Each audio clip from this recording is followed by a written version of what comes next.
have something I want. The Force of Others, a Star Wars podcast. This is the way. Hello there, and welcome to The Force of Others. I'm Matt Boitner. And I'm Zachary Owen Turner. No, you're not. Tell them who you really are. No, I am not. If you're watching on the video, you can tell by the haircut. I am Lance Candler. That's right. He is back because Zach is not. So we joked last week about how that was Lance's last episode, and we brought him back immediately afterwards because it's not going to be his last episode. But Zach is having New York City problems, and he'll elaborate as much as he wants to when he comes back. He is well, he is fine, but he is having problems with his apartment that he's having to fix a bunch of stuff, is the short version. So while real life problems are real, Star Wars problems are not real and are way more fun to talk about. And we are talking about The Mandalorian Season 2 today. It's our recap and review for a quick little mini t-shirt time. I am wearing my Cobb Vanth t-shirt that my brother gave to me for Christmas a couple years ago, saying, yeah, I got your shirt at Din Djarin. And I was like, that is actually Cobb Vanth. And he goes, who's that? And if you don't know the difference between those two people, then we'll remind you today, because we're going to talk about every single episode of The Mandalorian Season 2, as at the time of recording, on May 14th, we are a week away from the first Star Wars movie in 7 years. Oh, man. I can't wait. And I was going to ask a different question, but I'm wrong. Let's go full Mando. Lance. Yeah. What do you want to see out of this movie right here, The Mandalorian and Grogu? I want it to be a good adventure that's fun. You know, the Mandalorian has what works with it, rather than some of the more serious Star Wars, is that it knows how to be serious, but it knows how to be funny and enjoyable and bring in this ensemble cast to work with the wolf and cub premise of the show. I want to see cool space battles. I want to see cool Mandalorian stuff. And I want to see Grogu do some cool Jedi stuff that he hasn't done yet. Can't wait. I do I know. all of that and more. The take that I keep saying to death, but you see it all the time. People are like, this movie has to save Star Wars. This has to be a box office like blockbuster. Thrawn has to show up, and we have to right all the wrongs of the sequel era. Not only do we not have to do any of that because it's a fun movie, we're not going to. It's gonna be what it's called. Yeah. Mandalorian and Grogu. High adventure. Classic cinema. It's gonna be a fun, put your hair down, eat a bunch of popcorn, have a good time, Star Wars adventure movie, and that's gonna be it. And that's I hope okay. That's it. I hope that they don't try to do too much and try to swing too hard on a movie like this. Yeah, I think I don't need everything to matter. And which is not to say that we don't want there to be any moral present in this story, but it can be as simple as Grogu saves Mando this time. Mm-hmm. And they're equals. They're partners now instead of just father and son. You know what I'm saying? It doesn't have to be the Jedi are flawed and we're going to fix them. Stares into the camera. But all that to say, we're hyped for The Mandalorian and Grogu.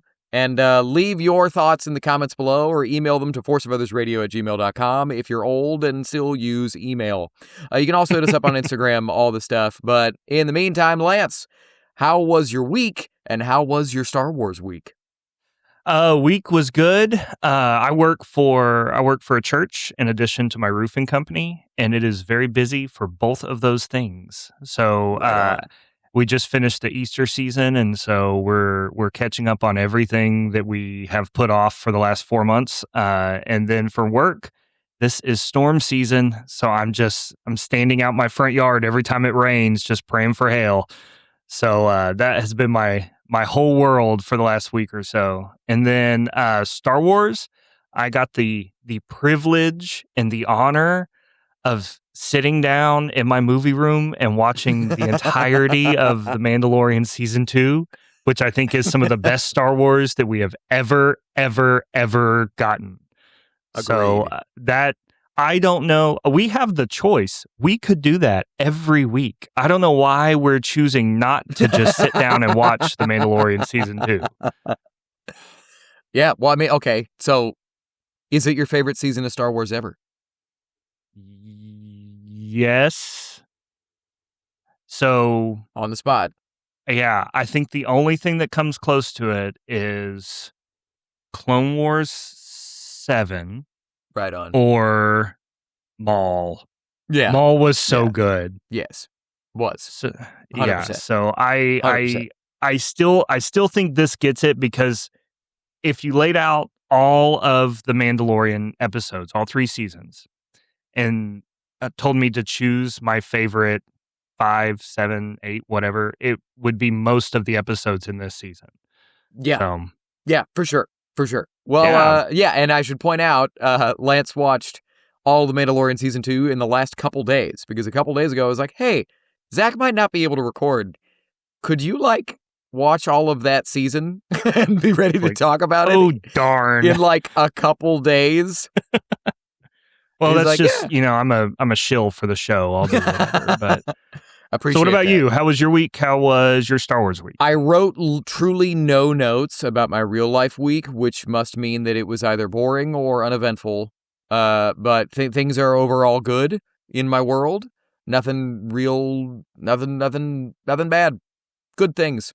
As for my Star Wars week, I have been very blessed I've had a full Star Wars week. On top of all the Shadow Lord stuff, on top of Mando and Grogu coming, last night I went to Maple Branch Craft Brewery and Kitchen in Fort Worth and did some Star Wars trivia with friend of the podcast and friend of me, Michael Bush. I invited Lance to that as well, but you had a church thing because it was Wednesday night. Correct. So, acceptable. It's acceptable. And he was, binging this show to come talk about it on the show. But we did that, and I think, the point totals were something crazy. We lost by 30 points in a competition that went up to almost 3,000 points. Oh my The gosh. winning team had 29.95 and we had 29.59 or something. And I was like, I'll live. That's fine. But it was Tell me a good what time. You got wrong. We did. That was the thing. We ran the table. But the last round was a lightning round. It was a weird lightning round because you had to type it into your phone. And so I maintain that there might have been a loading thing because we got all 15 questions right. The only one that I wasn't sure on, and I'll ask you, the Hoth sequences, did they film those in Norway or Greenland? Norway. You had it right. I was close to saying Greenland, but I was like, well, and we had to talk about it. And Michael, credit where credit's due, was like, well, let's just think about this logically. It's way easier to get to Norway from England than it is Greenland. But that was not all I did for my Star Wars week. I had the honor and privilege of going to Burger King because for some reason that's the only place that does tie-ins with Mando and Grogu. So I went to Burger King for the first time in years and the last time for a long time. I got all the Mandalorian and Grogu food and everything was good, but it was quite small. I was very hungry. And then I looked up the calories and I was like, that was 2,000 calories? I'm done for the day and I am definitely hungry. But it was good. It was just $20 for a burger and some cheddar ranch tots and some chicken fries and a cookie shake. So you're still hungry after that? I was definitely still hungry. I hadn't eaten anything that day, and but yeah, I was definitely still hungry. Well, I had to say Burger King, not a sponsor, but you could be. So I gotta write myself on a couple things that I've said on the show. I've been talking about how Filoni was not very involved in Shadow Lord, and he wasn't.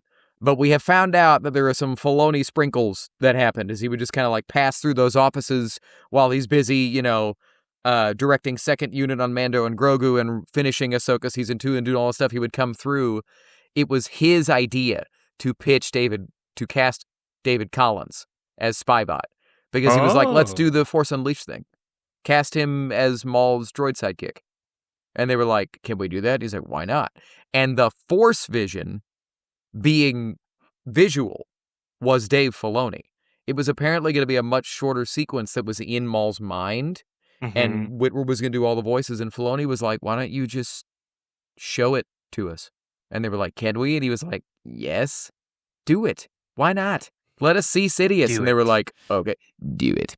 And then there was another big one, when Vader, spoilers for Shadow Lord, when Vader appears, and it looks just like the cover of Splinter of the Mind's Eye, that like old Star Wars novel, very, very dated. But it looks just like the cover. That was Filoni. Filoni was like, all right, so you got him coming out of mist in like a swamp area. Just do the cover of Splinter of the Mind's Eye. And again, they were like, can we? And he was like, yes, do it. Why not? Do it. Hey, he's King Dave now. Whatever he says, they can do. King Dave. King Senior Filones. If you know, you know. But I do have a rant. Okay. Because it was not all that happened in my Star Wars week.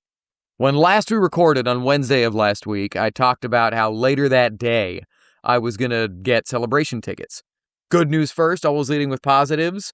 We have secured 3 tickets, one for me and Lance and Zach, to go to Star Wars Celebration in Los Angeles of April of next year on Thursday and Friday.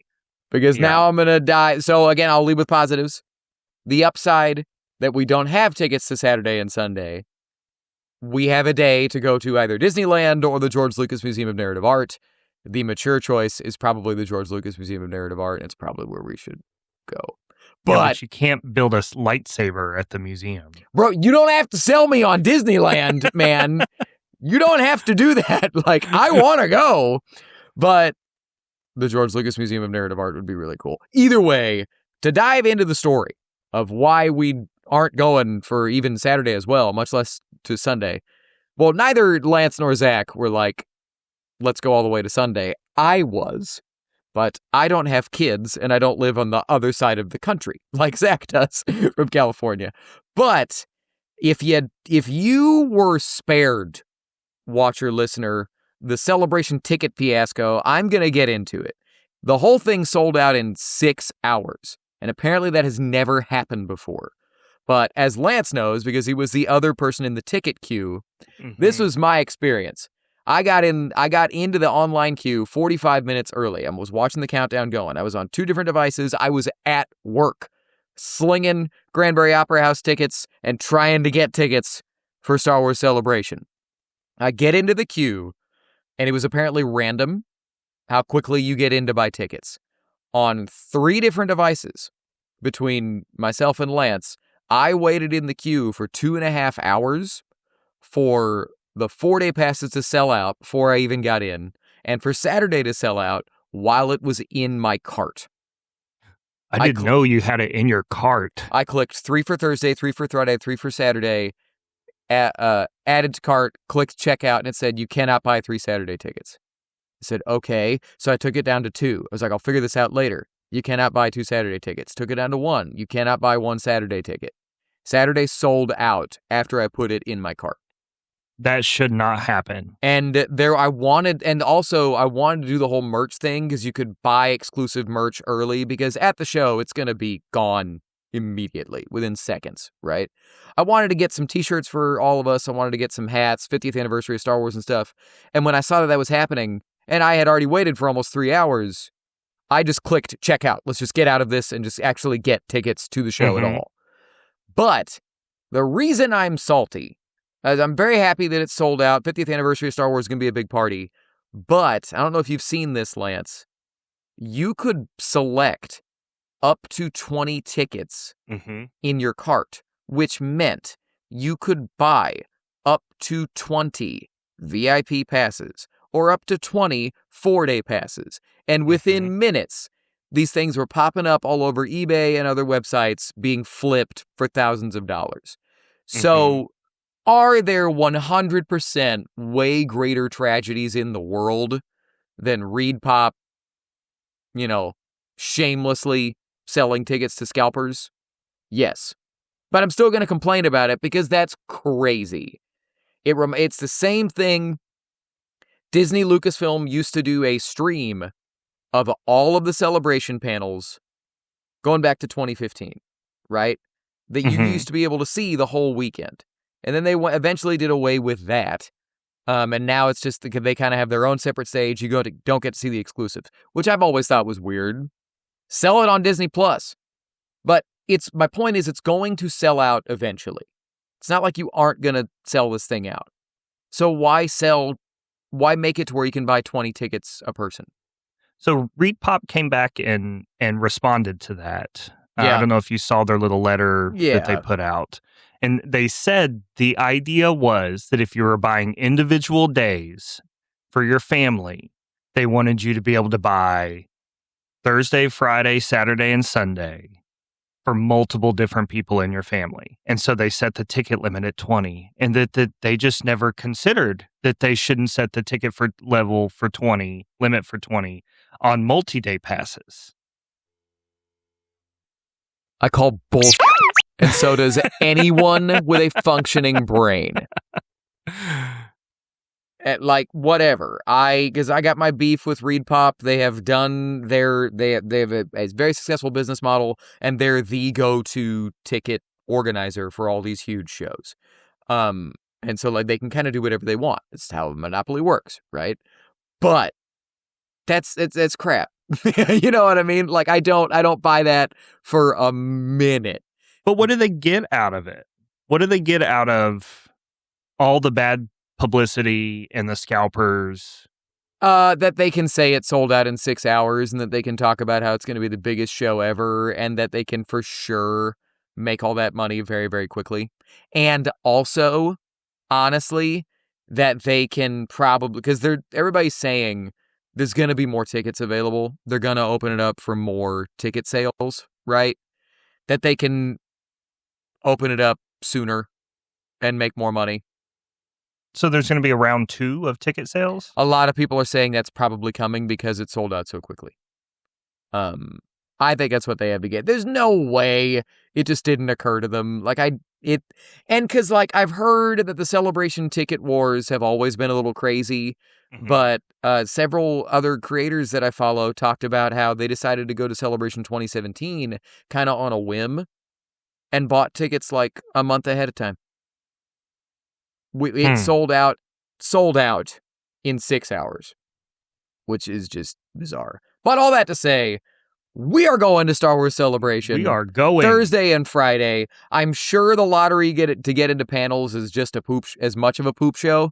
But I'm just gonna ask whatever favors of God and the universe and the Force that the three of us can get into the 50th anniversary panel of Star Wars. Yes. Because one of my favorite memories as a Star Wars fan, as silly as it is, was watching the live stream of the 40th anniversary, right? Where as a, surprise, everybody knew they bring out George, and they bring out Mark, and they bring out Harrison and all this stuff.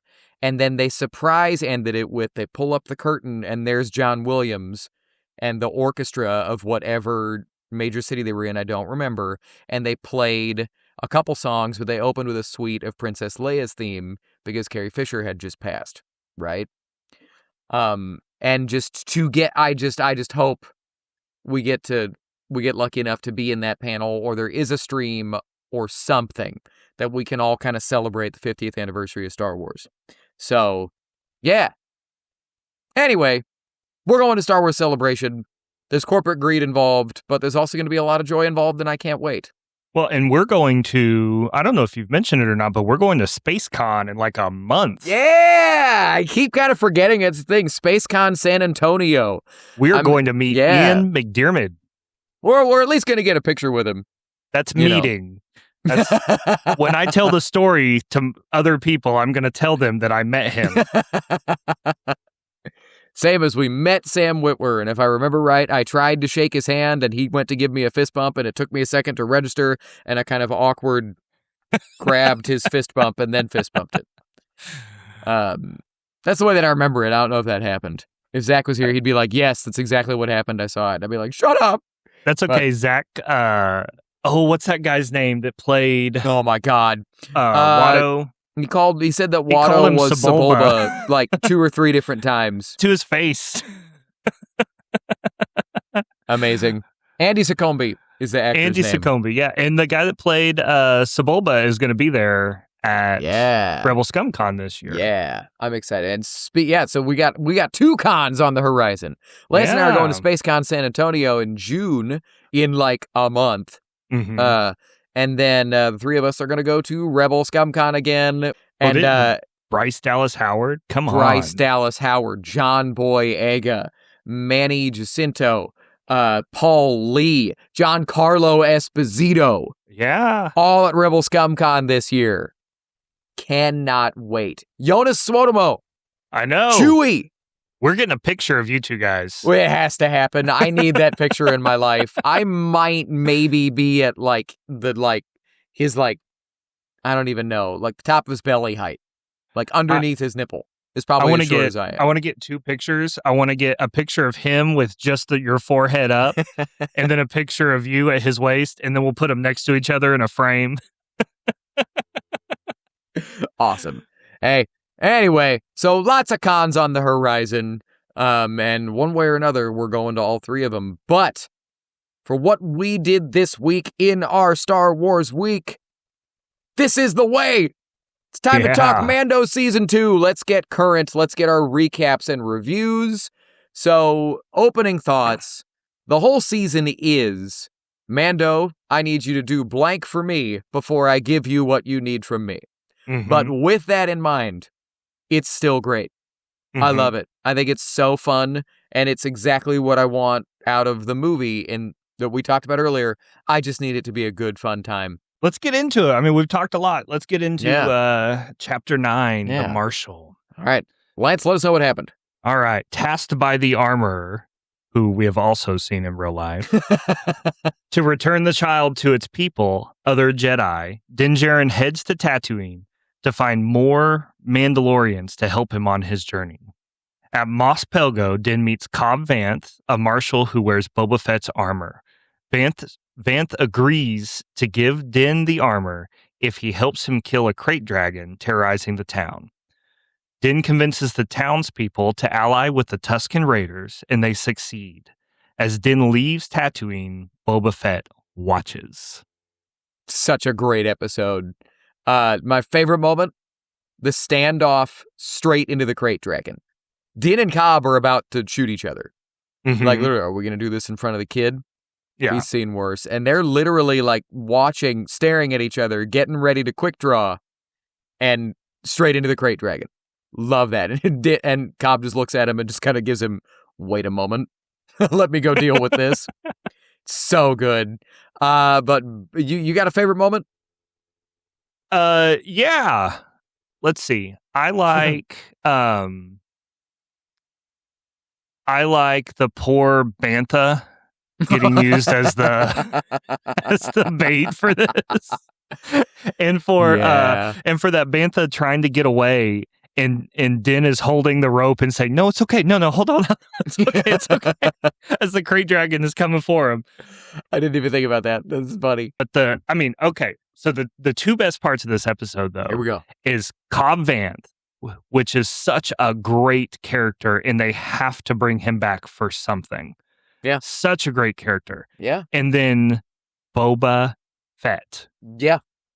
Because they hinted at it last season, and everybody recognized the little soundbite of his. You did not. I did not. I was like, who is that? The real Star Wars fans recognize the Spurs sound effect that they used for Boba. But until you see him, with what do they call that? Is that a gaffy stick? Gaffy stick or Gaddafi stick, depending on your source, but it's the same thing. Okay. Oh, he just looks so cool. And we'll get into it more as in the next couple of episodes, but Boba Fett is just amazing. So cool. Absolutely amazing. I still remember watching that moment and just losing my mind. Mm-hmm. But other big takeaways about this episode. This is the only time Jon Favreau has directed a Mandalorian thing before this movie. He wrote most of it, but somebody else directed every single episode. Every single one. Yeah, it's crazy. The movie is only the second time he's ever actually been in the director's seat with this character that he created. So wow. cool. I love the world building. We didn't talk about it yet. The opening planet. That it's darkness lit by street lamps with red eyes, predators peeking through. I love the show Don't Tell. I love that they go to a Star Wars Muay Thai fight. Yeah. All of the decoration and all the atmosphere. It's a Muay Thai fight. Like immediately. John Leguizamo as Gor Koresh, the Cyclops man. And I always had to bring it up. It's such a great kill without killing. That Mando shoots out the street lamp and lets all the monsters move in. Yeah. But I love that behind-the-scenes bit. This was right after the McClunky nonsense had come to pass when Disney Plus launched, and we saw George's final edit in Star Wars, that he added Greedo saying McClunky. Favreau debated having after Din says whatever the last thing he says to the guy is, then saying McClunky. And shooting, because he was like, if it means curtains, why wouldn't you say it? And then it was Filoni going, no, don't do that. please don't do that. I got to mention it. Cobb Vance's speeder bike is my favorite speeder bike in Star Wars, that it's built off a pod racer engine that might be Anakin's. I was going to say. It's at least the same model and sound design. I love that they made the crate dragons full-on sandworms. Let's just dive into the dune of it all. Later on Book of Boba Fett, they make Spice in Star Wars look just like Spice in the new Denis Villeneuve Dune movies. I think it's just them going, let's just acknowledge what we were kind of ripping off anyway, or what George was kind of ripping off, in my opinion, and let's just make it the same. My second favorite moment in this episode. It's such a dorky, classic monster Hollywood filmmaking thing, but that you don't realize the aspect ratio is smaller until the crate dragon finally appears and your screen widens. Yeah. It is stunning filmmaking. I remember just losing my mind the first time I saw it. And then there's just something about Din and Cobb saying, Cobb saying, let's get after it, and both of them helmeting up and taking off in jetpacks. Just, it's okay to get the silly fan service stuff. What a great episode. It sings in all aspects. Go ahead. Well, and I'm glad that they made Cobb Vanth competent. Yeah. You know, it would have been really easy for him to be the poser Mando, right? To put the armor on him and use it to pretend like he's dangerous and become the sheriff of this town, and him not really have the skills behind it. But that dude, he can fight. I mean, he can go toe to toe, and he knows how to use that armor. So it was enjoyable to have a pseudo Mandalorian. A pseudo Mando. Yeah. Yeah. We get real Mandos later, and we got a real Mando with Din. But yeah, I love all that. And just the like, they didn't have to acknowledge that Cobb Vanth is a character from the Aftermath novels that got Mandalorian armor that may or may not be Boba Fett's. He just shows up as a side character in those books. I don't know if you've read those. I have not, no. He is a deep cut from Star Wars canon. They didn't have to acknowledge that story. But then to acknowledge that story and do it pretty much almost exactly as it is in the novel. I know that everybody says Star Wars canon, everything's supposed to count, but it doesn't a lot of the time. But that's just Favreau going, that's a cool story. We're doing that. I don't have any Star Wars therapy for this episode. Any dislikes? Was there anything that you didn't like? No, it was great from beginning to end. So I got a couple lore nuggets. The first of which being Cobb Vanth's look. He looks exactly like the first depiction of Boba Fett without the helmet. From a 1994 Topps trading card. I'm going to show this to Lance now, because I heard this a couple years ago and I was like, there's no way. And then I saw it and I was like, bro, what? That looks like Cobb Vanth. Yeah. For our listeners, he's got like the graying hair, very kind of like lean, angular face. Obviously a little bit of a monster thing going on. But if you put them side by side, I will never not believe that was a little bit inspirational. Yeah, absolutely. And when we first saw him, somebody said this on the internet, I don't remember who it was, but there was a moment where I thought, are they recasting Boba Fett as Cobb Vanth to make him look like what we all thought he looked like in the 90s, and we're not going to see Tim Morrison ever again. I'm happy that we got Tim, and they make that clear at the end of the episode, but there was a bit where I was like, are they just going to say this is Boba Fett now? But you got anything else to say on Chapter 9? No, we got a lot to get through. I mean, other than the fact that it's just a perfect episode of The Mandalorian. I would agree. Yeah, let's go on to the next one. Yeah, so in the Mandalorian tradition of the second episodes of Mando seasons being, all right, Chapter 10, The Passenger. While transporting a frog lady and her young so that her kind does not go extinct, they crash land on an ice planet and only escape an onslaught of ice spiders with the help of New Republic X-Wing pilots Trapper Wolf and Carson Teva, who were chasing them to arrest them, but they agree to let them go.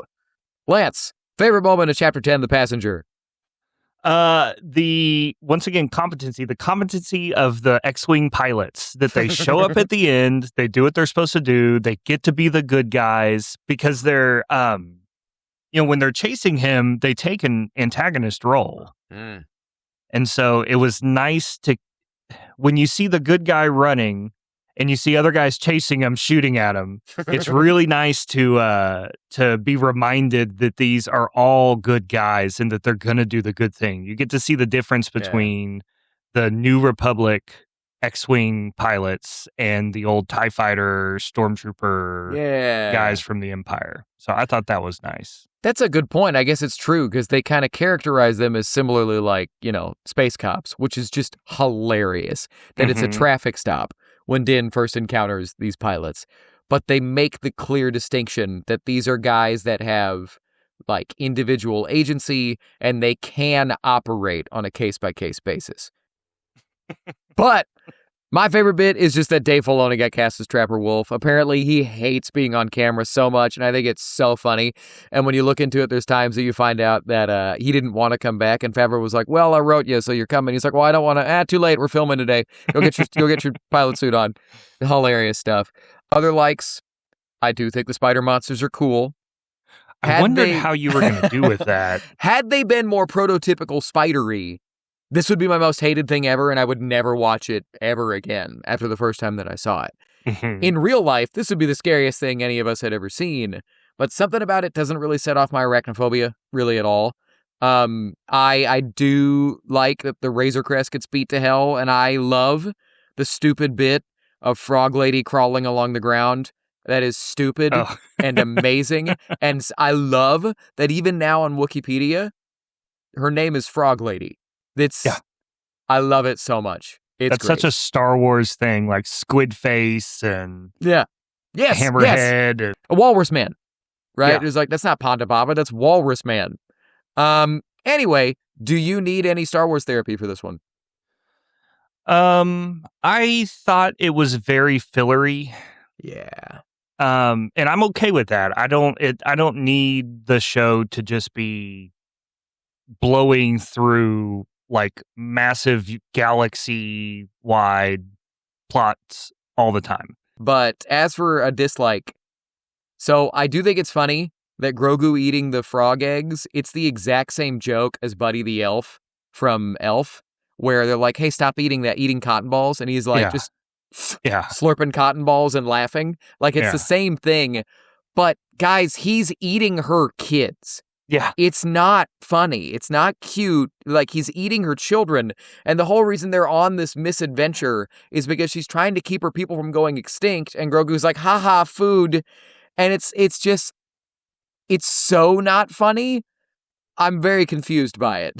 Like, it's a little horrifying. Yeah. But, only other thing else I got to say on this episode, I think it's funny they gave Peyton Reed, the director of Ant-Man, this creature feature episode that is so silly and so random and the dreaded word filler, but that they gave him this side quest because he's also getting the main course phenomenal finale of Star Wars of Mandalorian Season 2.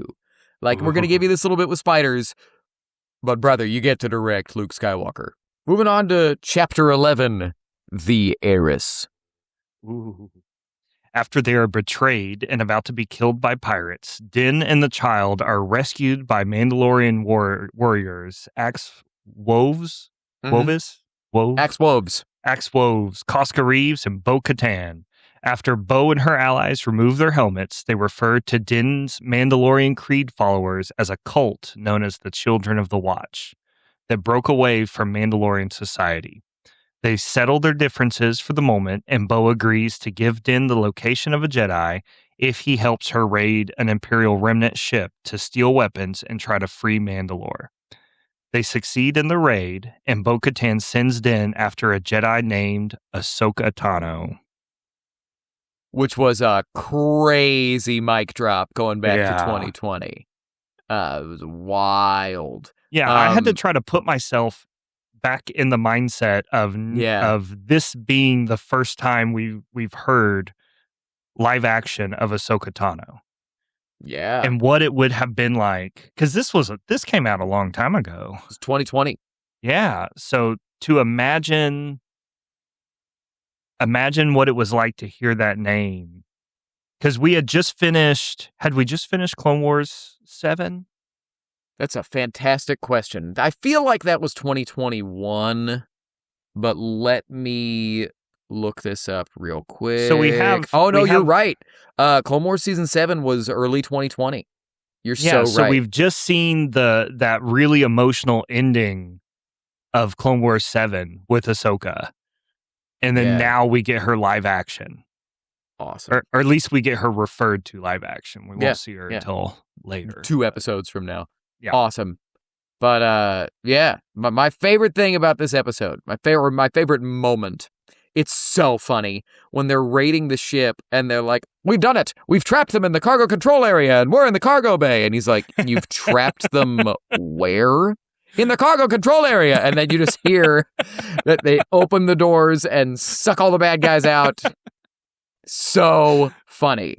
And as good as this episode is, this is Bryce Dallas Howard's second directing gig, and she doesn't miss. I know. What's your favorite bit from this episode?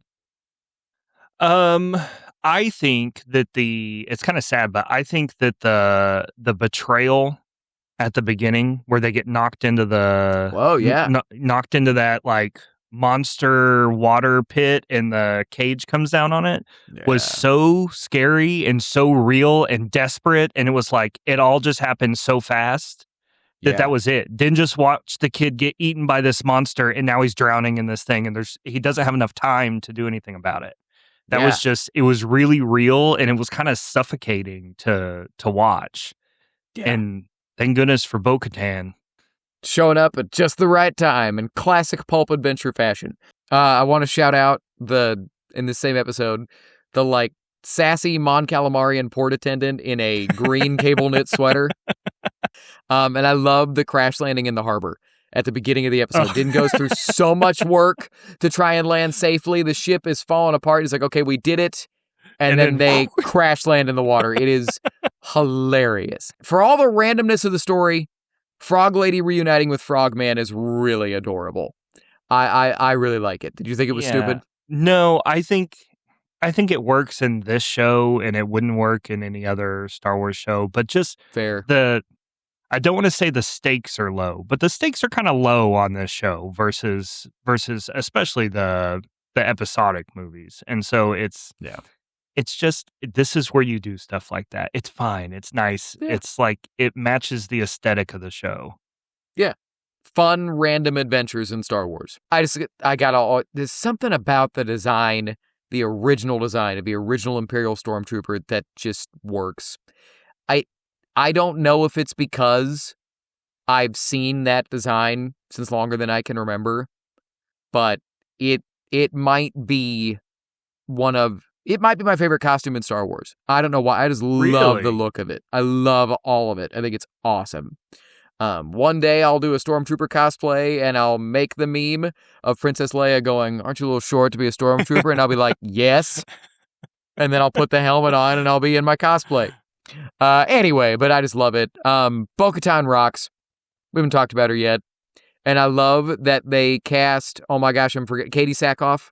Mm-hmm. That intentionally Dave cast someone to do the voice that kind of looked like the character design on Clone Wars and told her, You never know the way these things are going to go. We might do it in live action one day. You just never know. And I like that Bo-Katan's kind of a jerk. Mm-hmm. Like, Din, like, you're changing the terms of the deal, and she just goes, this is the way. Yeah. Hilarious. And the whole attack on the Imperial cruiser is great. And then Moff Gideon? Good Lord. Moff Gideon reappearing and ordering the Imperials to kill themselves without literally saying it. Great. Anything didn't work for you in this adventure? No, not really. I thought it was pretty solid. You mentioned it. It always catches me off guard that that the other Mandos kind of screw over Din. Yeah. And they seem totally fine with that. Like, they know they did it. They know they just preyed on his naivete, and I don't know. That's not really a problem for me, but it is unsettling. But I think it's supposed to be unsettling. Mm-hmm. Getting into some Star Wars therapy, I wish we didn't see Moff Gideon here. In the next episode, it's treated as this huge reveal that he's alive. Like, it changes the stakes of the whole episode. But we know already. And to me, in this type of storytelling, when you put the audience ahead of your characters, it detaches us from the story. It's the reason that, like, in my opinion, you should watch the original trilogy before the prequel trilogy. Because if you don't know who Darth Vader is, that moment plays. If you know who he is, you're like, oh yeah, I wonder how the kid's going to react to this thing that I've known for 4 movies now. Mm-hmm. You know what I mean? It detaches you from it, and you're an observer, you're not a participant. So, silly nitpick, but it's something I didn't like about it. I do have a discussion point. Okay. One of their first pieces of dialogue together, there is only one way, the way of the Mandalore. So says Din, and Bo-Katan says, our enemies want to separate us, but Mandalorians are stronger together. I need to acknowledge that I am dumb. For a while now, I've been promoting my tinfoil hat theory that the story of the Mandalorian changed when Pedro got really famous. Mm-hmm. I thought the story was going to be about him needing to be okay with taking the mask off and needing to be okay with, like, yeah, I was in a cult. That was bad. I shouldn't do that. I should just get to be a person. And I thought they were leaning into that because on Book of Boba Fett, they're so mean to him because he took the helmet off to say goodbye to the kid, and they kick him out of the club. When season 3 started, and it's like, and he's trying to get back in, I was like, why? They're so, like, why would you want that? And so I thought they changed the story to make it to where everybody's okay. And it's okay to have your maybe culty-like practices if you're also welcoming of other people at the same time. That wasn't a change. They've been seeding that since here, right? And I'm just stupid and I didn't remember that. I didn't remember these lines of dialogue. It might be too subtle to get that that's where they were going, but they lay out the plot of season 3 right here. Yeah. Now, whether or not the story works is another conversation, but they were always seeding it. And I didn't remember that because I hadn't rewatched this episode in a while. Yeah, that kind of makes season 3 work more for me. I don't know. It doesn't for me, but I can acknowledge that it was always the plan. But into Chapter 12, The Siege. Still in need of repairs, Din and Grogu land on Navarro and are reunited with Greef Karga and Cara Dune.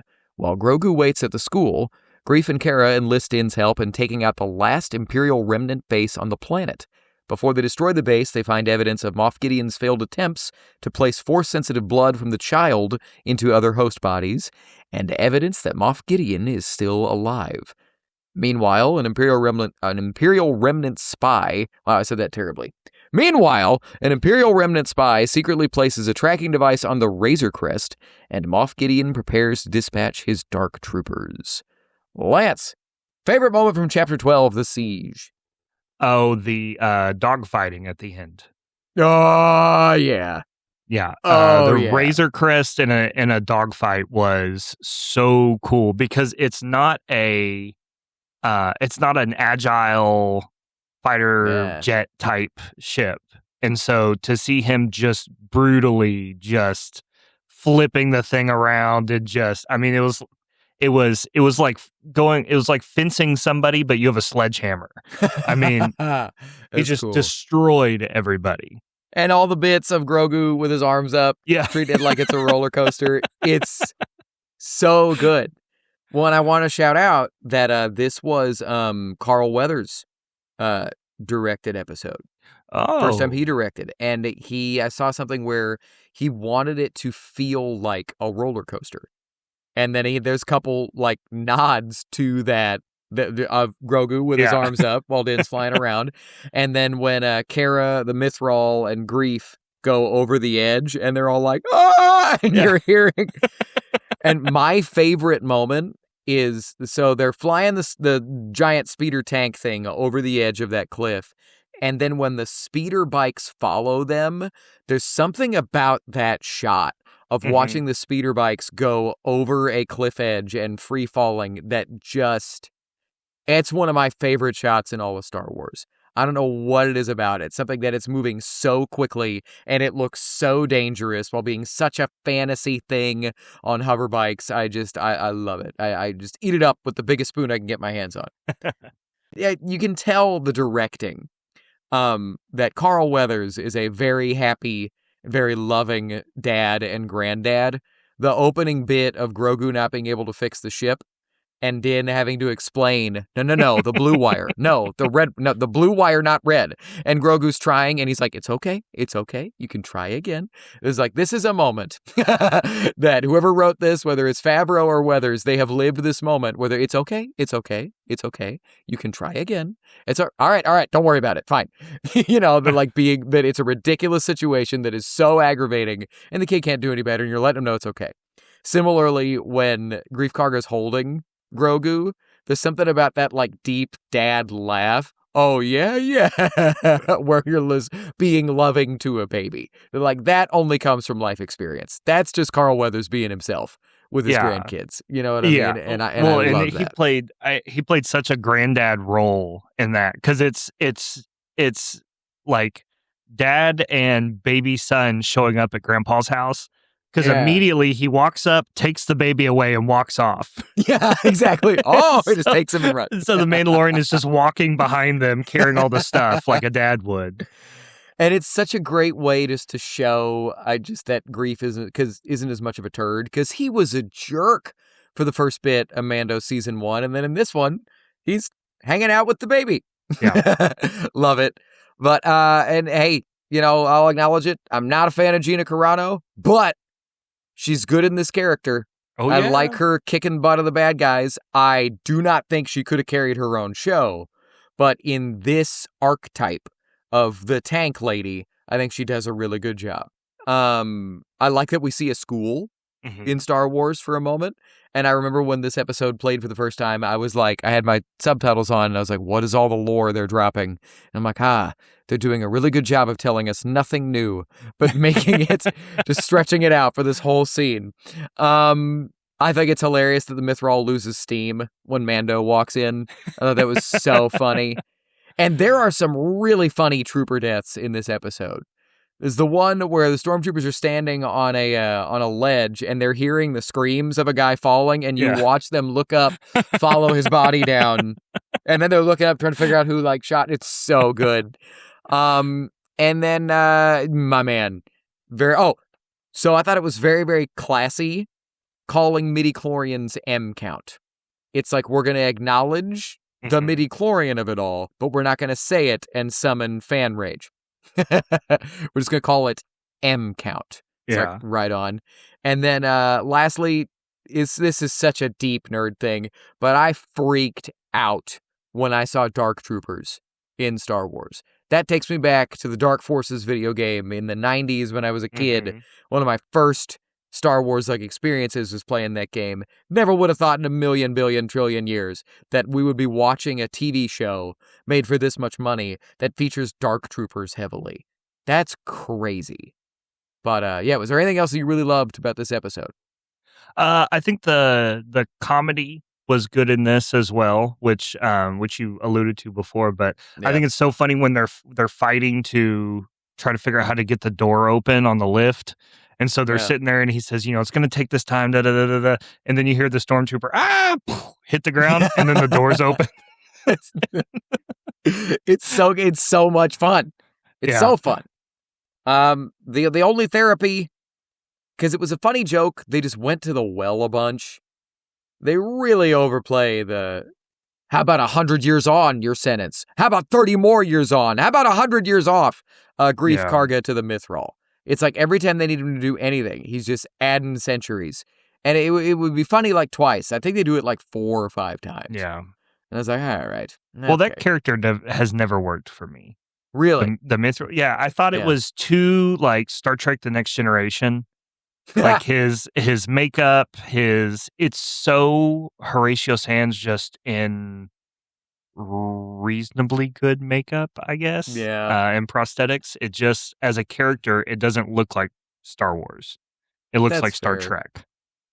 That's fair. That is a distinction that we're actually going to get into in a future episode. Oh. Zach doesn't know about it yet, but we will.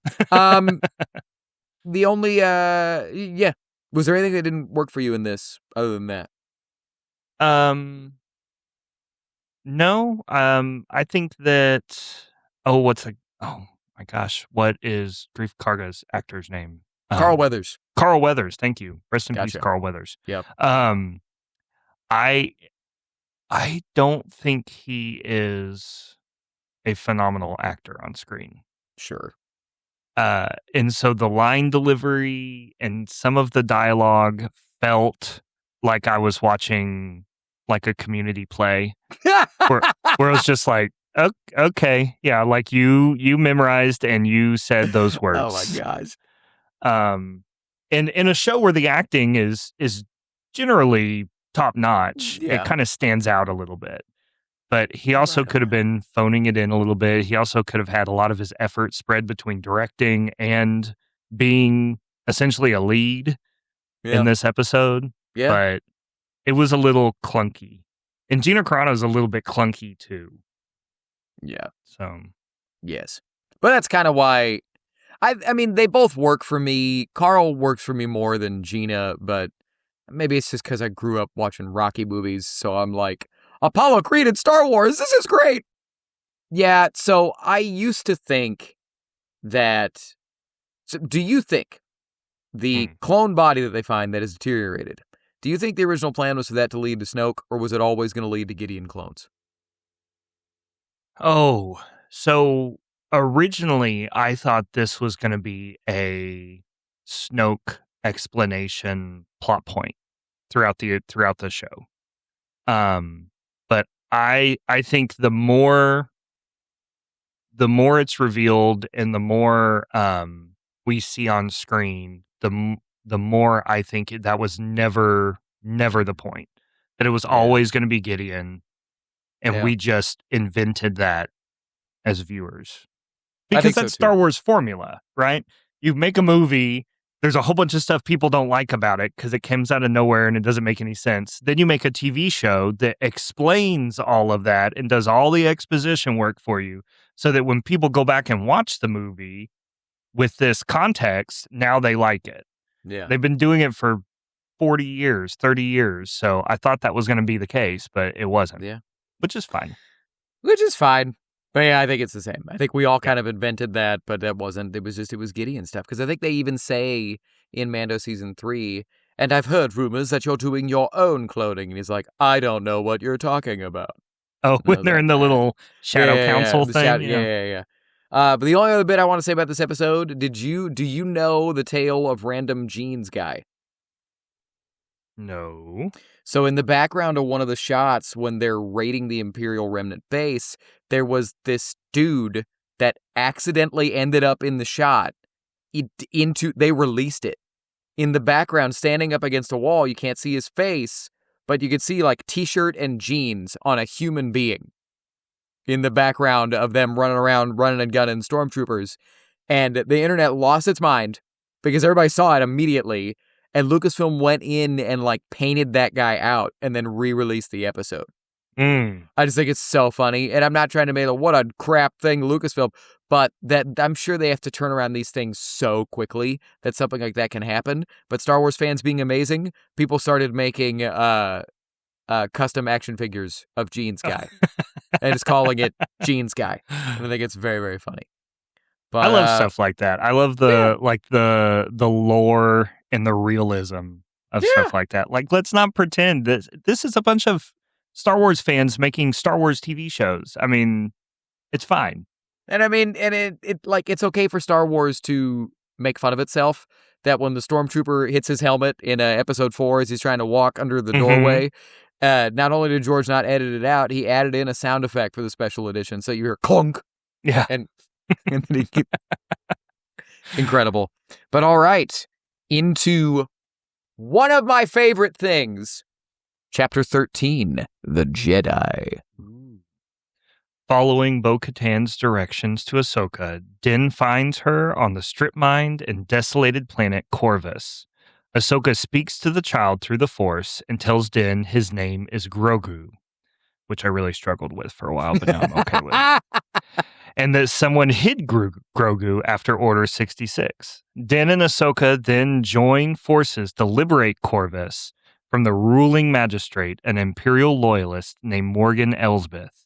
Ahsoka defeats Elsbeth and asks where her master, Grand Admiral Thrawn, is hiding. Ahsoka then tells Din that she cannot train Grogu as the child has grown attached to him, and she has personally seen the damage attachment can do to a Jedi. She instead sends them to the Seeing Stone on Tython, where Grogu can call out to other Jedi.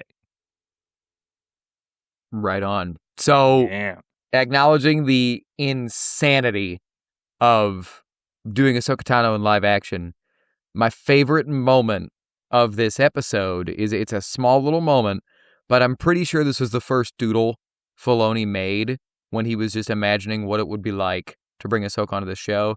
And it's Ahsoka and Grogu sitting and silently communicating with the moon in the background. Moon in the background, little lantern in the foreground. It's just such a visually pleasing shot that you can see how he... I don't think Filoni gets enough credit for his shot composition. He handles the parts of the frame very, very, very well for me. And he's really, really good at really cinematic images like that. And I just love that moment. It's awesome. What about you? What's your favorite bit from this episode? I think and it was in the recap, but I think the little mention of Ahsoka seeing what can happen if a Jedi trains through an attachment was a nice little trauma drop. I say lore drop, but it's really a trauma drop. Yeah. I like the Beskar spear. Oh, Was a cool weapon. Cool. Now, the one thing this show does that irritates me is they keep giving Mando, he has cool stuff and it keeps getting taken away from him. I was worried for a while for his armor, but I think we've pretty much... I think it'll be fine. Yeah, I think he gets to keep his armor, but everything else that he has keeps getting taken away from him. Let's see. The combat was awesome. This is a great samurai episode. Like all of the aesthetics of the town, the like dark forest with the mist, like everything was a Ronin samurai coming into this town and saving the people. It was just that's always in the DNA of Star Wars, but they really just come out with it. Yeah. In this episode. And I thought Morgan Elsbeth was great. Yeah. And this is the best like backdoor pilot that I think I've ever seen because it works so well in the show. Yeah. Love it. Agreed. And worth mentioning, this is a backdoor pilot. Yeah. And almost literally in the sense that it was Filoni going, I don't know if she'll work in live action, so we're going to try, you know. And everything you're saying about the samurai stuff, I love that this whole episode feels like Star Wars Avatar: The Last Airbender. And I like that Filoni's first genre animation gig is echoed in his first live action gig. I think that's cool.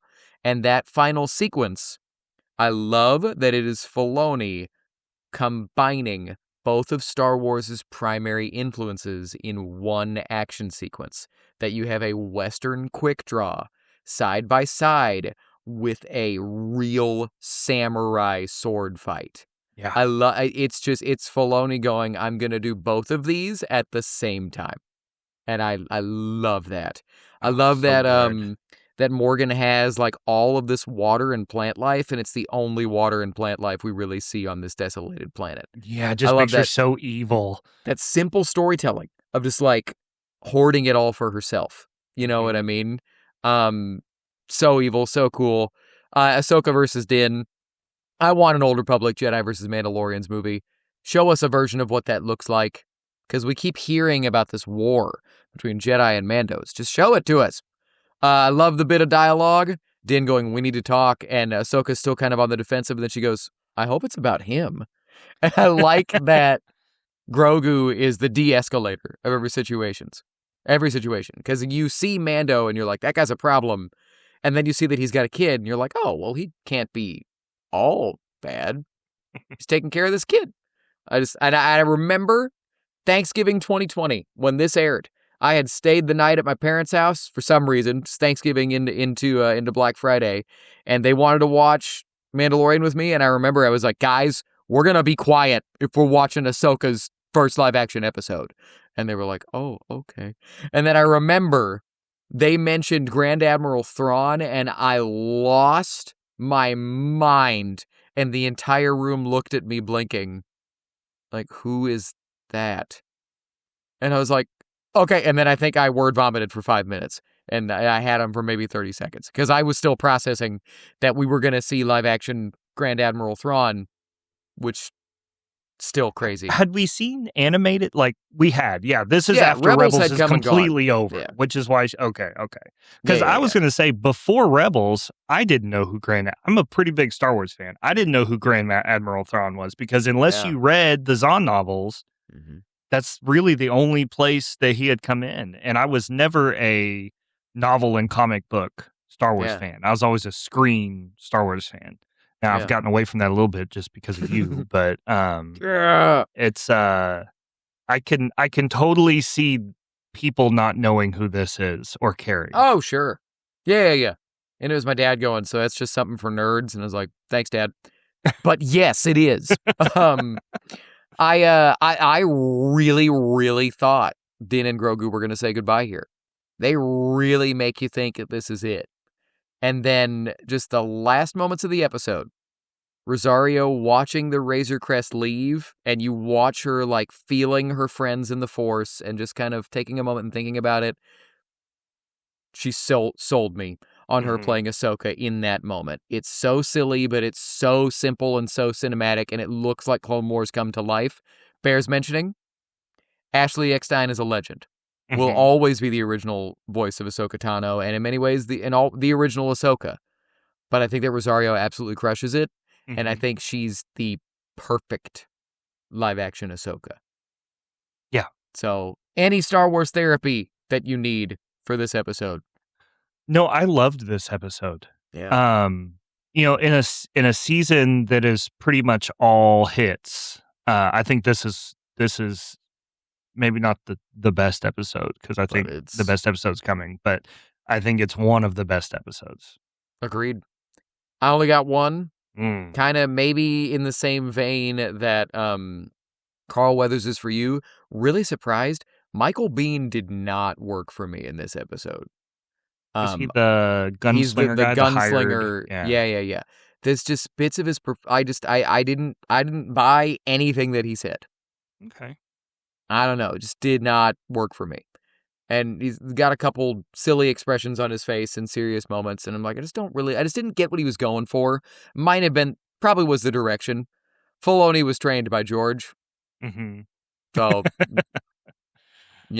not trying to summon any George Lucas hatred, but my man doesn't work well with actors. Last thing I got to say. Okay. Initially, I really didn't like Ahsoka being unwilling to train Grogu because of his attachment. I think that's because I have kind of a 90s EU understanding and preference for Jedi post-Return of the Jedi, where to me, the lesson of Return of the Jedi is Luke's compassion for his father solved Star Wars, right? He wasn't possessive and needy, but he was absolutely compassionate and loving in kind of spite of all reason in many ways. So for Jedi post Return of the Jedi to be going, well, for Luke Skywalker of all characters later on to be like, you have to choose between the Jedi and Din. It's like, what? Again, your attachment to your father solved the franchise. Like, I don't... So then for Ahsoka, too, to be like, attachments are bad, we can't do them. I get why she would personally have that baggage because of the Anakin thing. The only thing that kind of makes me not be still kind of grumpy about this direction is that I think what they were going for in Ahsoka Season 1, right, is that she is so closed off and she is so like, no attachments. I am wearing gray clothes. That then when she has her come to Jesus moment or come to Anakin moment and comes back dressed all in white, that she is much more like open and personable and like she hugs Ezra and stuff. I think that it's maybe about being more open. I think. Does that make sense, or am I making mountains out of tiny, tiny molehills? No, I think that makes sense. I think that we also have to place Ahsoka in the context of her own story. Okay. You know, her history with the Jedi, if you think about her life training in the Force, it's been complicated, I guess is the best way to put it. And so she was brought up in the temple with formal classic Jedi training and then got absolutely screwed over by the Jedi. And one of the things that they didn't push in this episode that I was really waiting for is some kind of dialogue of her saying, I'm not a Jedi. Well, so, because she says that in Rebels Season 2 to Anakin, right? Yeah. And since then, Filoni has said that she's not literally a member of the Jedi Order, but she is in many ways kind of intended to be the personification of what a Jedi should be. And I think what that moment is, and kind of what we were talking about with the Snoke clone thing earlier, where Star Wars fans, we hear things and we run with them. Yeah. The context of her of her saying, I am no Jedi, she's saying it to Vader on Rebels, where she's like, then I'm going to avenge Anakin if he's really dead. And he goes, revenge is not the Jedi way. And she's like, I am no Jedi. I think it's her saying, I am no Jedi, and you made sure that happened with your garbage training. So let's fight. But I think we hear the words, I am no Jedi, and we're like, she is not a member of the Jedi Order. Yeah. Because on Ahsoka, she was training Sabine in the ways of the Jedi. Everybody's talking about her like she's a Jedi. So I think that was just a dig at Anakin that was worded too subtly for us to get what Filoni was trying to communicate. I think. Okay. Does it make sense? Yeah, it will be hours of pondering later. But yeah, for the sake of right now, sure, makes sense. Chapter 14, The Tragedy. On Tython, Din encounters former bounty hunters Boba Fett and Fennec Shand, who have tracked them down in search of Boba's Mandalorian armor. They are all attacked by Moff Gideon's Imperial forces, and while Grogu meditates on the Seeing Stone, he is kidnapped by Dark Troopers, taken to Moff Gideon, and the Razor Crest is destroyed. Boba tells Din that his father was a Mandalorian foundling, and Din lets him take the armor. Lance, what's your favorite moment of action figures in Northern California desert? No, this one's easy. I could watch Boba Fett with his gaffy stick just busting open the heads of these stormtroopers for hours. That was so cool. It was great to see that, like, because we see Din Djarin being able to come out above on pretty much every situation. Yeah. And he is very good, right? but then you see Boba Fett. And it's like there is a difference between these two guys. There's very, very good, and then there's like galaxy-wide franchise good. And Boba Fett, just to see the stormtrooper armor, because they do it off screen, right? You just see shards of plastic or whatever that's made out of just blowing up all around him while he's just beating these guys to death with his stick. It's awesome. It is very cool to see. And that last stormtrooper, that poor guy, as Boba realizes he's still alive and that he's dragging the head of the gaffy stick on the ground. Bam! So you like that more than the return of Boba's armor, where he's just shooting and stabbing and exploding and whatever, everybody. I can't decide between those sequences, but you prefer the gaffy stick? Yeah, I like the gaffy stick because it's so much more brutal. And when he gets his armor back, it's really elegant, like choreographed, elegant, just beautiful shot training. The gaffy stick is brutal and terrifying. It reminds me of Vader in Maul. Can we talk about Maul spoilers? Watch these episodes in order of the podcast, right? Because we've already spoiled it. But when he's fighting Jedi Master Iko Diodaki. Yes. And he's he's wielding the lightsaber like it's a sledgehammer, and he's just beating him to death, literally. That's what it was like with Boba Fett. Loved it. Right on. I love the bit at the beginning of the episode. Oh, my favorite moment though, silly. Grogu meditating on the Seeing Stone is so cool. I'm a sucker for the Force stuff. So I like him sitting on the Seeing Stone, and then like a Force bubble appears around him, and he's just reaching out to other Jedi. The old Republic, old era of Star Wars is going to stay awesome as long as it's treated mysterious. Whenever they get around to defining what it is, it's going to lose a lot of its luster. And I think for that reason, it's probably going to be best for it to stay ambiguous and just, here's a cool little single seeing stone of what maybe used to be a bunch. Oh, whatever, I never even thought about it being like old Republic Jedi. I would think it would, well, because Tython is, I think that first came from Knights of the Old Republic. People would be able to tell me, if I'm getting it wrong, let me know. But it's intended to be one of the ancient homeworlds of the Jedi, if not the homeworld. But I think it's Octo now in canon. But yeah, so this is like untouched ruins that's like still standing. But I just love that. I love the bit at the beginning of the episode where Din's talking to Grogu and he calls him Grogu just to get the kid to, and he's like, ha ha ha. Grogu, ha ha ha. Like, I know his name now.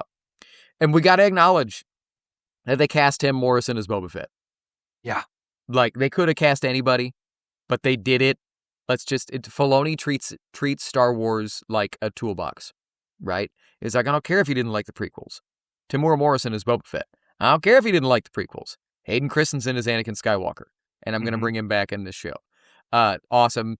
Morrison did look like he had been in a recliner for the last 12 years. And I love it. He's very much dad bod Fett in this season, but it's okay. He got in great shape again for Book of Boba Fett. Yeah. I love kind of the retcon on the Jango Fett line. I'm just a simple man trying to make my way through the universe. I'm a simple man trying to make my way through the galaxy. You know. And just it's just a lot of fun. Thank God they didn't go with the concept art of Grogu screaming while he was kidnapping. They show the concept art at the end of the episode. It is so frightening. Kids wouldn't have been able to watch that. I do have some Star Wars therapy for this one. Okay, I'm ready. Tython was always an ice planet in every iteration, and it's been in comics, novels, games, and this is Northern California, just off the highway. Maybe it was summertime. I'm sure, but it was subverting expectations in a strange way. I think Fennec Shan's Robo-Tummy is a cop-out. She's a cool character.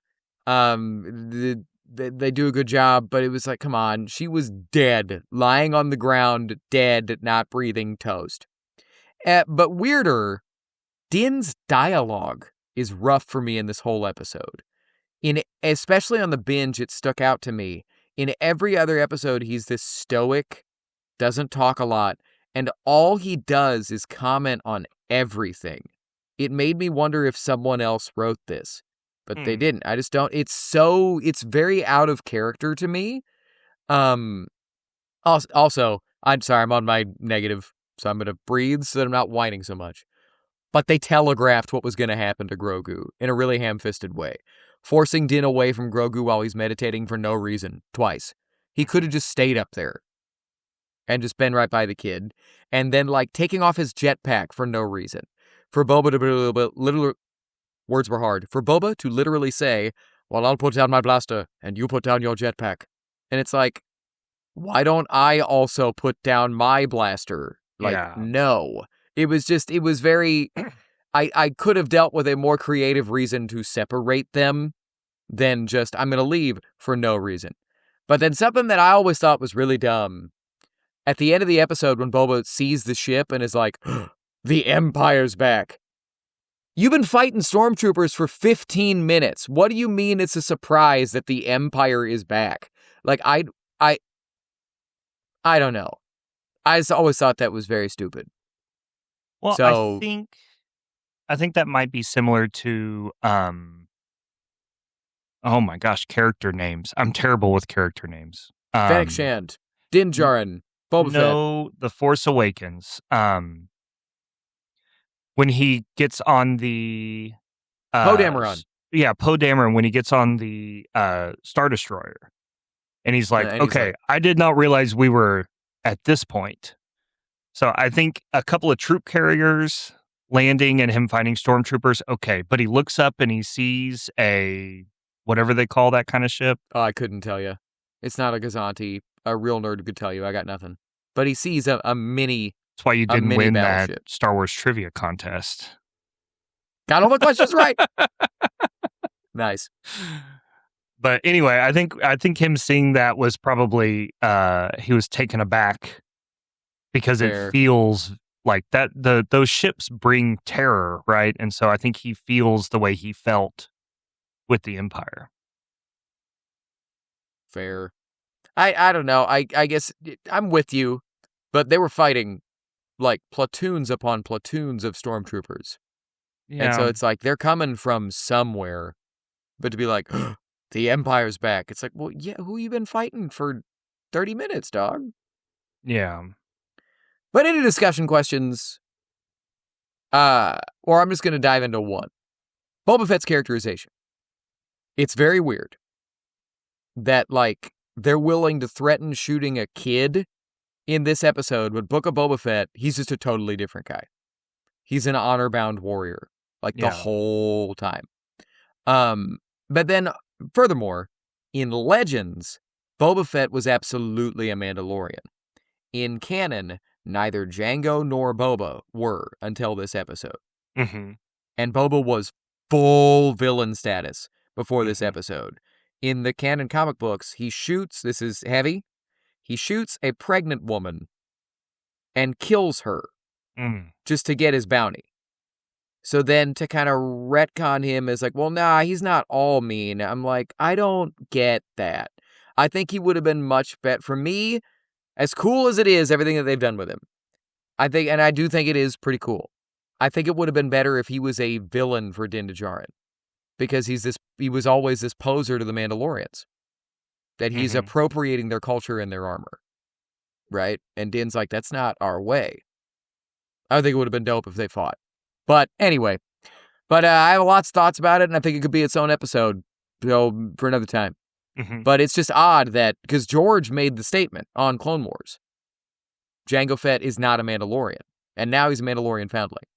So I think it's them trying to have their cake and eat it too, and kind of, we're going to do the best of, we're going to make it to where kind of Legends and canon can fit with Boba. Yeah. So, anyway, Chapter 15, The Believer. To find Grogu on Moff Gideon's cruiser, Din, Boba, Fennec, and Cara Dune get Miggs Mayfeld, my favorite character from this show, from a New Republic prison planet so that he can give them access to an Imperial terminal.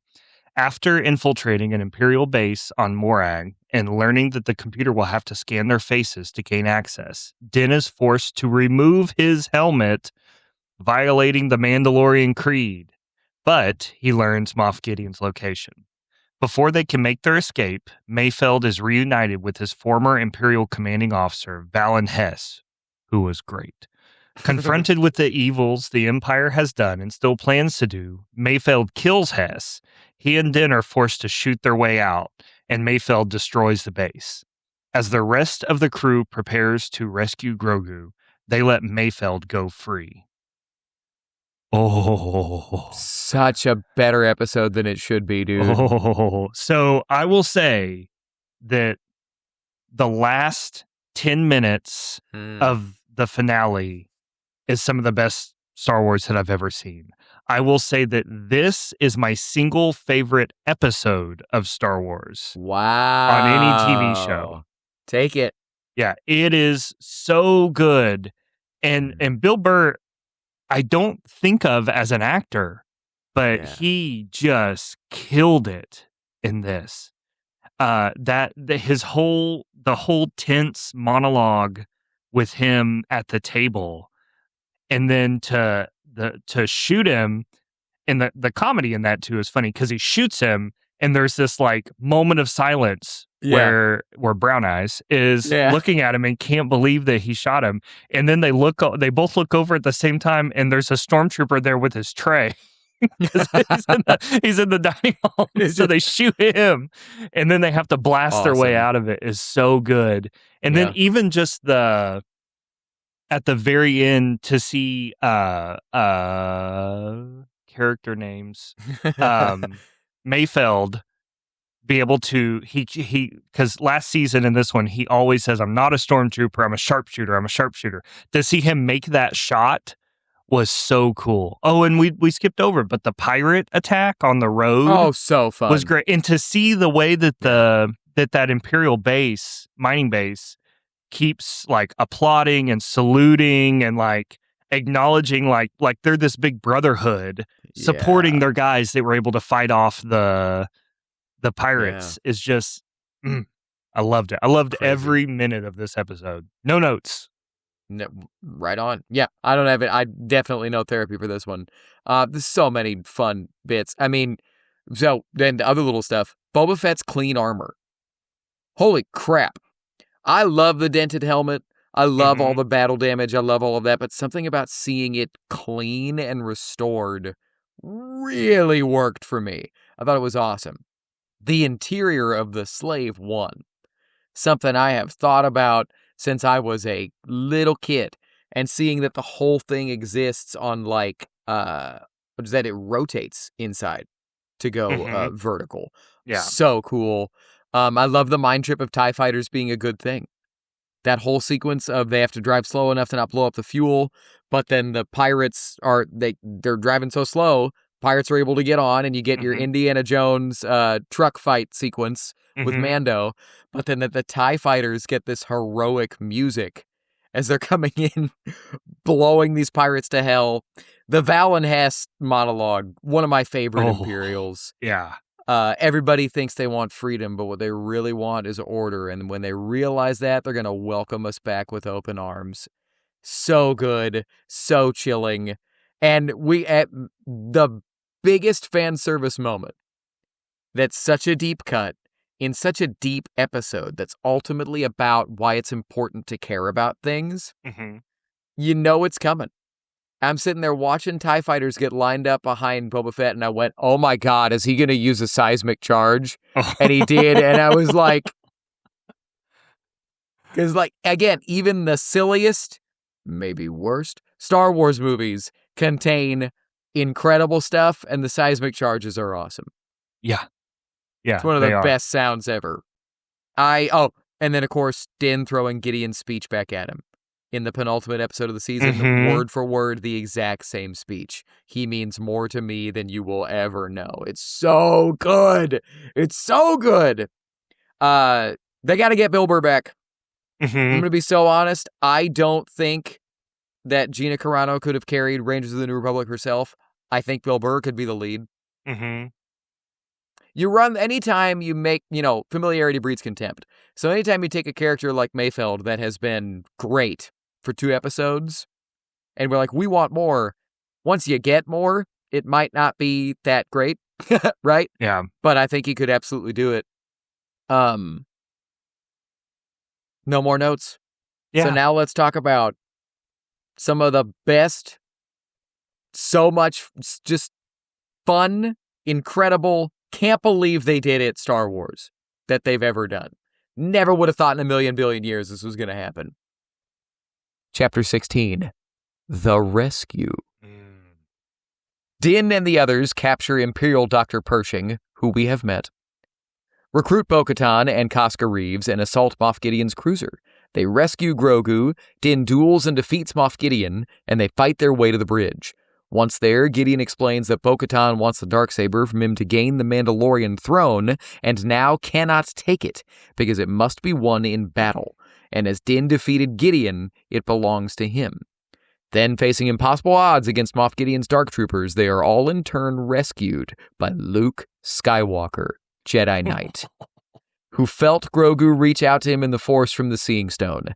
Din shows Grogu his face, says goodbye, and lets the child go with Luke to begin his Jedi training.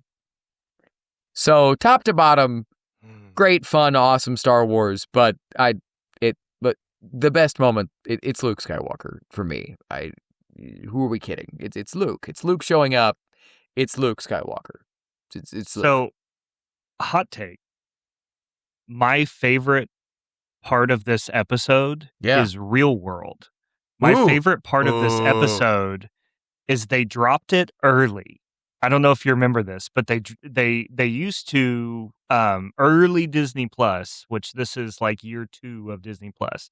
They used to release these shows at like 7 a.m. or something. Or it was midnight. Because then you and I would wake up at like 5 a.m. Well, that's what I was going to say is it wasn't midnight. It was later in the morning, and they released this one early because you texted me. And so I woke up at 2 a.m. and I watched this and was texting you with the entire time I was watching it. See, I could have sworn it was 5 a.m. because I got spoiled on Luke Skywalker. Yeah. Well, don't ruin my memories. Don't let the truth get in the way of a good story, man. I remember it was 5 because I had a buddy I woke up to, and as you and I were queuing it up, I got a text, and I won't name him, but he's been on the podcast, and it was Luke Skywalker, all caps, because he knew how excited I would be, because he thought I would have finished watching it at this point, and I was just pushing play. Well, whatever it was the middle of the night. My wife was asleep, and I was watching it in our bedroom and texting you the entire time. And I was standing in front of it, like maybe a foot from the television, just trying to silently celebrate that there's no possible way that in this show that has already had some really great, like, main character callbacks, there's no possible way that they would give us post Return of the Jedi Luke. But they did. Oh, they did. And people complain about the uncanny valley with the special effects on Luke. It was not as bad as I remember it being. It's not bad, but it's not great here. It's a lot better on Book of Boba Fett. Yeah, but it's okay. Like, it was not, it did not take away from the episode for me. Like, I was able to do the mental gymnastics and just make that be Mark Hamill in the 80s. Fair. Yeah. I mean, hey, I was too. I lost my mind when he lowered the hood and we saw Mark Hamill's face. I lost my mind when they said 1 X-Wing, great, we're saved. It was just like, oh, there's no way. Because you get 30 seconds of saying there's no way they're doing it before you even see him. Well, and the slow reveal that it's slow drip of Luke Skywalker, that you get Grogu sensing him, so you think it might be a Jedi. Then you see the black and white image of a hooded guy. Then you see that he's got a green saber. Then you see that he's got a green saber with a gloved hand, and it was just like, they're slowly just like, yeah, it's him. You know? And again, I will never have the experience of going, is it him? Because I was like, oh, well, here comes my favorite character. I wish I didn't know this. But They did a great job. We talked about this with Maul too. Yeah. How they always do a good job of increasing the power of a character by showing other powerful characters struggle. So we get to see how great Vader is because we got to see Maul be great earlier and then Maul struggle against Vader. So in the same way, we get to see how great Luke is because we got to see Din Djarin fight one Dark Trooper and barely make it out alive. And then we get to see Luke mow through an entire garrison like it was nothing. Yep. Well, and I think, to get a little in the weeds about it, I think part of what that is Jedi are the best at fighting droids. It's something about their ability to use the Force. A program is not as good at fighting someone that can see things before they happen, right? But I think that's part of why the clone troopers are so effective against the Jedi, because the Jedi can't tell that it's coming, and it's a lot harder to fight a living thing, right? I've never thought about that. It's something that Filoni has alluded to many times in like the Tales of the Jedi episodes, where Ahsoka is crushing the blocking stuff against remotes, and Anakin's like, yeah, but it's not a real person. Mm-hmm. And so he has her train to like infinity against the clones with their stun things. He was there putting her to sleep, putting her to sleep, and putting her to sleep. So I think that's part of what it is. But you're also 100% right that they show Din come very close to death against one, and Luke Skywalker just cuts him down like butter. Mm-hmm. They make it just hard enough for it to be still interesting, but man. Anyway, little moments. The capture of Dr. Pershing is funner than it should be. And these Star Wars creators know what an ion cannon is. Mm-hmm. If you know, you know. There's a mention of ion cannons in The Rise of Skywalker, and it is just full normal laser. Anyway, Din and Boba walking into a cantina. There's something about that image of two Mandos, one that we know well and one that we don't know as well, but we love, walking into a bar and just scanning with their helmets on. That just, if you could have told 12-year-old me that was going to be a thing, he was going to have to wait a while. He had to wait like 30, 20 years. But I'd be like, what? There's no way. Incredible. Flying the shuttle down the pipe into the hangar. Incredible. Mm-hmm. I remember everybody compared all the ladies shooting their way through the hangar to the scene from Endgame of all the female characters. And then everybody thought it was so cheesy there and so cool here. And I'm like, it's just, stop trying to make a thing out of it. It's, women can be action heroes too. And it's awesome. I never even, ever even clocked. I love Activate the Dark Troopers, and dubstep music takes over. Yeah. I thought that was so fun. Side pseudo dislike.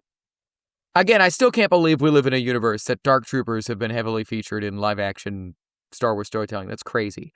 But Din gets his face smashed to oblivion, and then he takes his helmet off and is completely fine.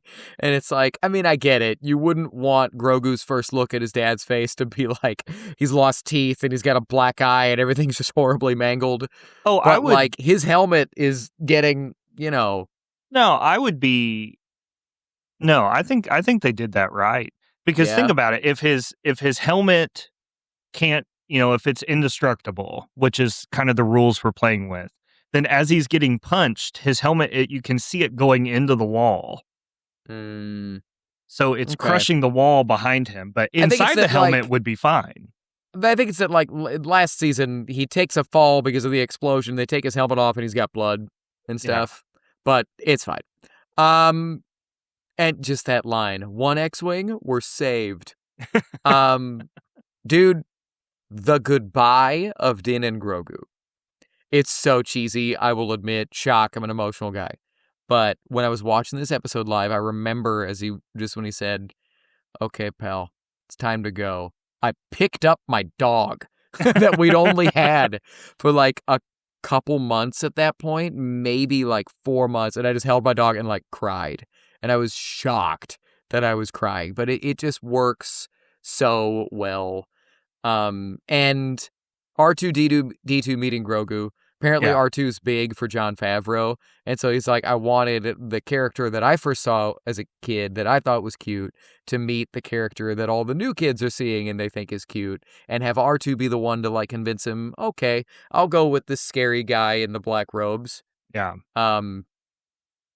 Awesome. Yeah. R2 was great. Can we talk about that Moff Gideon was about to off himself on screen? Yeah. Because he's so scared of going to New Republic prison and or Luke Skywalker that, was about to just commit that was self-checkout. really dark even for a pretty dark Star Wars show. That was really dark. It's heavy. Yeah. But yeah, obviously, I mean, we love this episode. It's so good. It's so good. It's just great, top to bottom. Do you have any dislikes? Okay, so the music, we talked about the electronic music. It didn't work for me. Every time I've watched this, because I've watched this episode multiple times, as any good Star Wars fan would, it never works for me at the time that it shows up. Because I always feel like it's completely out of context. And we're in an episode that's scored mostly classically. And then to just have that electronic music dropped in seems really corny. But then he does such a great job with the soundtrack during the Luke Skywalker scene at the end. It's like, okay, maybe in the context of the episode in its entirety, it's okay. But if you just watch up to that point and then turn it off, it seems crazy that was the decision that he made. I like it. I think it's funny that in a version of Dark Troopers where they're rock'em sock'em robots, we're gonna get really scary, like bum bum bum bum bum bum bum bum. You know, it's like all right, but yeah, you could also have done like a Jaws thing or something. But yeah, I got a small one. What's that? Gina Carano trying to act like her gun doesn't work. Dank Ferrick, son of a mud scuffer. Well, okay, go. Like, yeah, it's like, hey, incredibly talented. You could absolutely also beat me up. You could probably kill me if you wanted to. But it was an awkward moment for me. Yeah, it was really cool that she couldn't get the gun to work because it jammed, and so she just swung it like a bat and beat the crud out of all that worked for me. Yeah. But just that, the Star Wars cussing never really lands. Yeah. Well, other people, when Din says Dank Ferrick, it tends to work. But I think it's an acting thing for me. Well, she's not an actress. I mean, well, and there you go. Luke force crushing the Dark Trooper is a little dark sidey for me. Oh, it's kinda, I loved it. But it kind of does fly in the face of I'm gonna have to wrap up soon because we got people coming in for lessons. I'm sorry. Kind of flies in the face of just him being the pacifist that he is at the end of it. At the end of Return of the Jedi, you know what I mean? That now he's like crushing a droid, but I'm aware that it's a molehill. And we'll talk about it more with season 3, but just the whole story of her not being able to take the Darksaber. Yeah. I get it. They wanted to give Bo some dogma to get past, but at the same time, it's kind of forced, and Din doesn't get past his dogma, and it's all about how the differences don't, like, get over it. But Sabine just handed it to her in Rebels. Yeah, and that was okay. And the next season is about how differences don't matter. So I just think it was a strange choice. Yeah, the really rules are a little inconsistent. It's a weird thing to learn just to be told for me.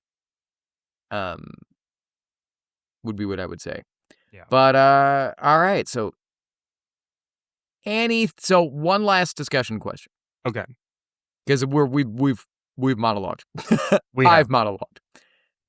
Did Luke showing up and solving all the problems ruin the stakes for you?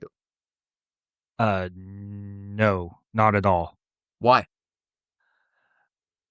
Because I think we need to see that there's a difference in the power level and stakes level between a TV show like this that's in one part of the world with one set of characters, and then the fact that Luke Skywalker is a galactic solution, and the Din Djarin is not. He's a cool guy and he's a really cool bounty hunter, but he is not a galactic solution. Right on. That's the difference between being a Jedi and just being really good at martial arts. I love that. Because you still see people sometimes that, what was the quote? That, nostalgia man can just show up and solve the problems. And it's like, I guess. Any Jedi, he's at this point, soon to be a Jedi Grandmaster, should be able to just show up and solve the problems. Yeah. So, I was wrong. One other question. And then we'll wrap up. Can Luke Skywalker be this rescuer and the faithless deserter that he is in The Last Jedi? I don't know. They're going to have to really do some connective tissue development between this and that to make his character in The Last Jedi make sense. I think it's totally possible for them to do that, and I'm looking forward to it inevitably happening.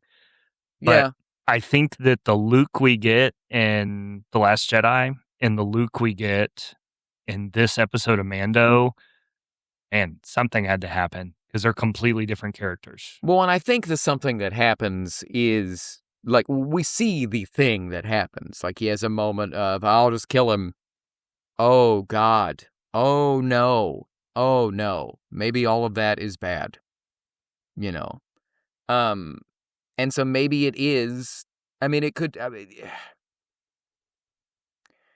don't know.